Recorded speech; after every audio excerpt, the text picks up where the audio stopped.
వర్ధిల్లాలి. చంద్రబాబు గారి నాయకత్వం, చంద్రబాబు గారి నాయకత్వం, పవన్ కళ్యాణ్ గారి నాయకత్వం, పవన్ కళ్యాణ్ గారి నాయకత్వం, పవన్ కళ్యాణ్ గారి నాయకత్వం. ఇదే వేడి మీరు పెట్టుకోవాలి. సుమారు 100 రోజులున్నాయి. రేపు రాబోయేది తెలుగుదేశం జనసేన పార్టీ ప్రభుత్వమే అని ఈ సభాముఖంగా మీ అందరికీ తెలియజేస్తున్నా. ఎందుకంటే ఈ 4.5 సంవత్సరాలు ఈ సైకో రెడ్డి పరిపాలన ప్రతి ఒక్కరు చూశారు.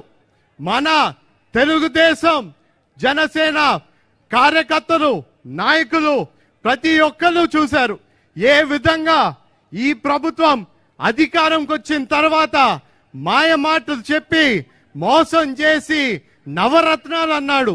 కానీ అధికారంకి వచ్చిన వెంటనే మడం తిప్పి ఆయన ఇష్టం వచ్చిన రాజారెడ్డి రాజ్యాంగాన్ని అమల్లోకి చేశాడు. ఇవన్నీ ప్రజలు గుర్తు పెట్టుకున్నారు. రేపన్నది ప్రజలు ఒకే ఒక మాట అంటున్నారు, నువ్వు మాకు వద్దు జగన్. రేపు నువ్వన్నా నీ ఒక్క ఛాన్స్, మళ్ళీ జగనే కావాలన్నా నీ స్లోగన్ ప్రజలు వినడానికి కూడా విసుగు పడుతున్నారని కూడా ఈ సభాముఖంగా తెలియజేస్తున్నా. ఎందుకంటే వాళ్ళందరికీ కూడా అర్థమైంది ఒకటే, ఆనాడు నారా చంద్రబాబు నాయుడు గారు నాయకత్వం, ఆయన పరిపాలన, ఆయన ఇచ్చిన సంక్షేమం, ఆయన చేసిన అభివృద్ధి ఈ రోజు ప్రజలకి తెలుస్తుంది. రేపు ఖచ్చితంగా రేపు రాబోయేది ప్రతి ఒక్కరు నోటి నుంచి ఒకటే తెలియజేస్తున్నారు, రేపు రాబోయేది తెలుగుదేశం జనసేన పార్టీ ప్రభుత్వమే అని ప్రతి ఒక్కరు తెలియజేసుకుంటారు. ఎందుకంటే సమయం తక్కువ ఉంది కాబట్టి నేను చివరిగా ఒక్క మాటతో ముగింపు చేస్తా. మా నాన్నగారు జిఎంసి బాలయ్య గారు,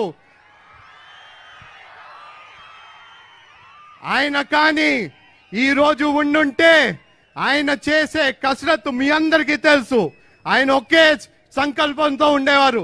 ఏదేమైనా 2024లో ముఖ్యమంత్రి నారా చంద్రబాబు నాయుడు గారు చేయడానికి ఆయన ఏ విధంగా కష్టపడేవారో నేను ఆయన కొడుకుగా నేను కూడా ఆయనని ముఖ్యమంత్రి చేయడానికి అదే విధంగా కష్టపడతానని ఈ సభాముఖంగా తెలియజేసుకుంటూ మీరందరూ ఇచ్చిన ఈ అభిమానంకి ప్రతి ఒక్కరికి పేరు పేరున ధన్యవాదాలు తెలుపుకుంటూ జై హింద్.